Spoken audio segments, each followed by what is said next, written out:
everybody. It's nice to be here again. In the middle of NaNoWriMo, and just want to say I hope everybody's doing really well. I'm working at my first week's video, which should be out at the end of the first week of NaNoWriMo. So just thought I'd mention that, and I hope everybody's getting on well, whoever is doing it. Okay, what I wanted to do today was, well, as you can see, I got my Joie tarot deck by Paulina Cassidy. So I promised that I would do a review of that when I got it, but I also want to do a quick Traveller's Notebook run through as well. I'm back. I had been in my Chic Sparrow, but I decided to go back into my Midori, and I just wanted to give you an idea of what I was doing with it. I'm going through a little bit of a funny phase at the minute. I think it's because I have an injury, so I'm off work at the minute, and so I'm doing a lot of kind of at home time and meditation and some yoga, and so as you can see, the tarot's really become a really big thing for me lately. So I just wanted to give a quick run through of my Midori and what I'm doing with it at the moment. I decided to kind of, I always have a journal, just a personal journal that I go through, but I decided to kind of separate things out a little bit.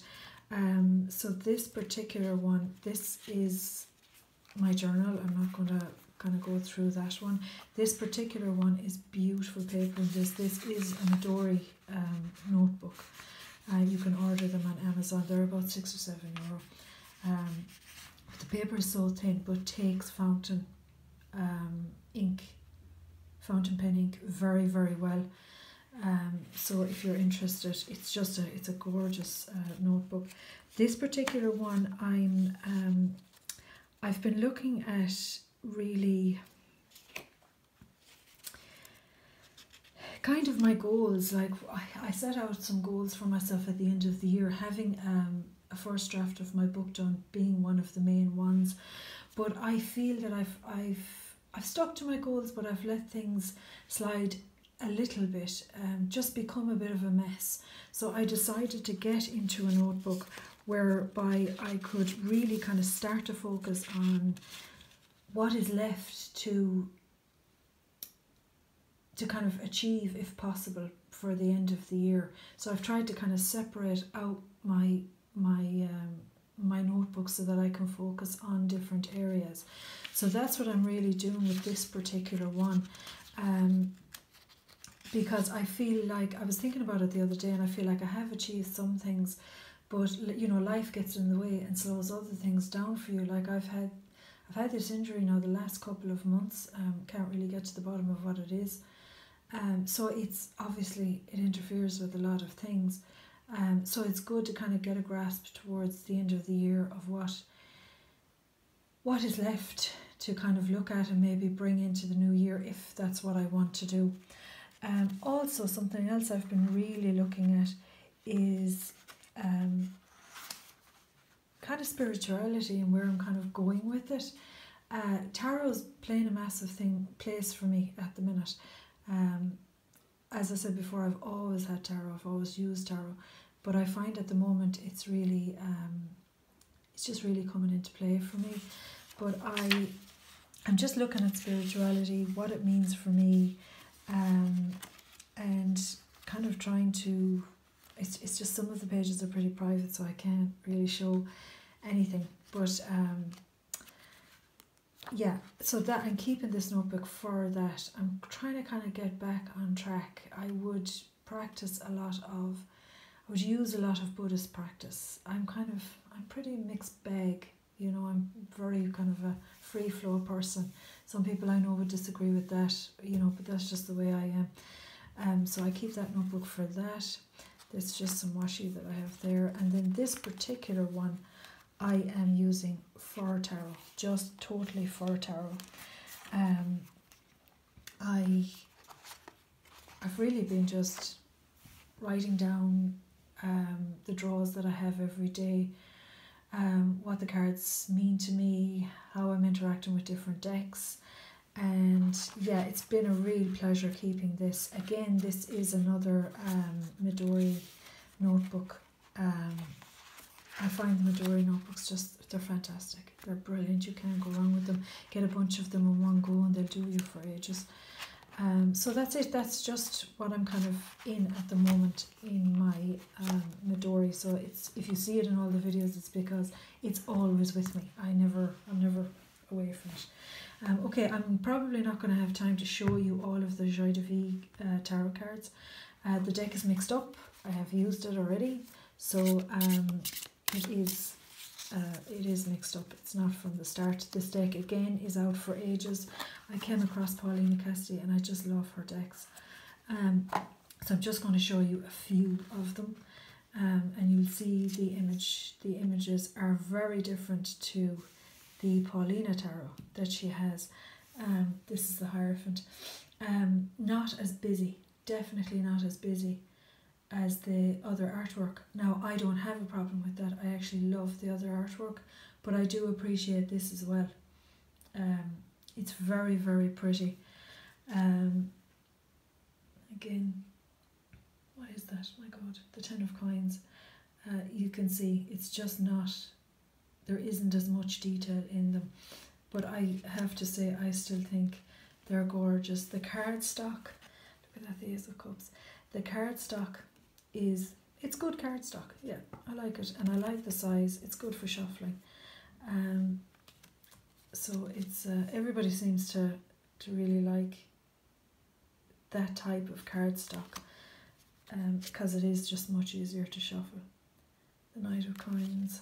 So you can see these are very, like, as I said, I think I did do a video of the Deviant Moon Tarot, which is a much darker deck, and I do like dark decks, I have to say, but I think it is nice to have a mix of decks that are not so dark, that are that little bit lighter in appearance, because sometimes, you know, if you're not feeling the best in yourself, it can be, if you do a reading on a darker deck, it can be a bit jarring. So I find that if I have a deck where that's a beautiful page of coins, or 5 of coins, sorry. I just find that if I have a deck that's a little bit more whimsical, I can still do a really, really good reading, but in a softer way. That's actually what's on the front of the box.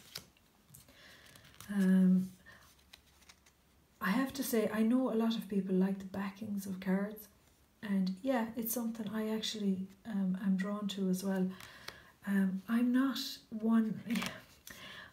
really a lover of the backs of these cards, but the artwork on the front makes up for them, so I tend to be a little bit more forgiving about that.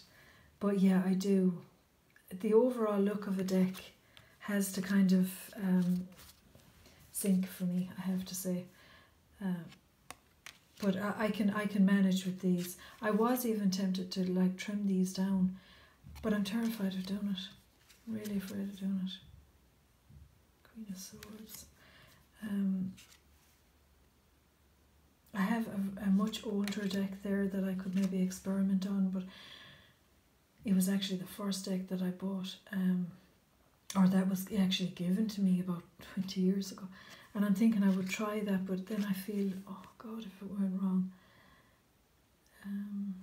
Yeah, they're really, really nice. So you can see it's so whimsical, but they're really pretty, really beautiful. I've got several decks now at the minute, and I don't know why I never kind of, at the start of the videos, I maybe should have done this as well, but I never really thought of taking out my decks and showing them. But this is very new. I mean, I've just got this now. It is on the market for years as well, but I've just got this one, so it's Seven of Swords. Magician, I love that. I really love that card. I was saying that she does have another deck called the Spirit Song Tarot. And I was saying in my last video that I wasn't really interested in getting it, and I had a complete change of mind since I got this one. I decided to order it, so I have ordered it and it's on the way. So I might do a run through of that. This is very Cheshire Cat-like, and I am a complete fan of the Cheshire Cat and anything Alice in Wonderland. I love them.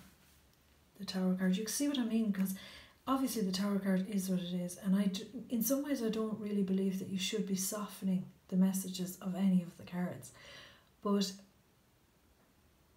I just feel, because I know the meanings of them so well, not, as I said, I don't pull for anybody else, but for myself, sometimes it is just nice to have a softer image, and I find that very helpful. That's a beautiful strength card.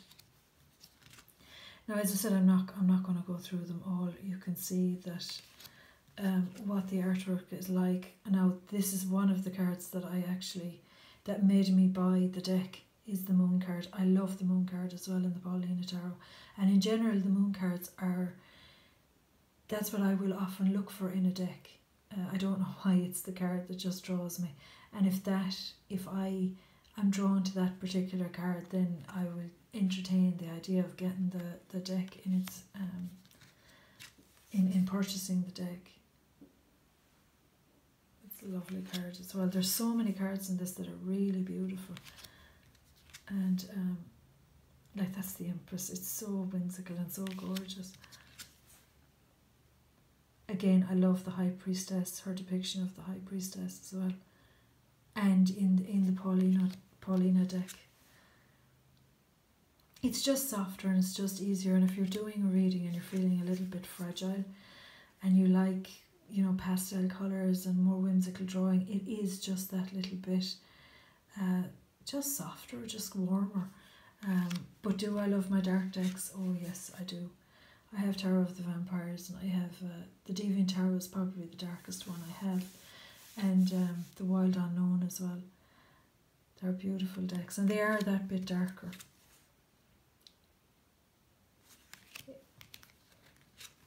Okay, so I'll maybe leave it there. As I said, it gives you an idea anyway. I'm going to do a video on some notebooks that I'm intending to go into for next year. And I'm actually going to go with Moleskine. I'm going to go with a Moleskine Daily Diary soft cover and a smaller version of that, a pocket version. Of course, I'm always going to have my TNs with me, that's without a doubt, but I was thinking of keeping my TNs less as planners and more as like, I hate the term personal development, but just some inner work, you know, if I don't know how else to say it. So I'm really thinking of just keeping my TNs for that more kind of personal work.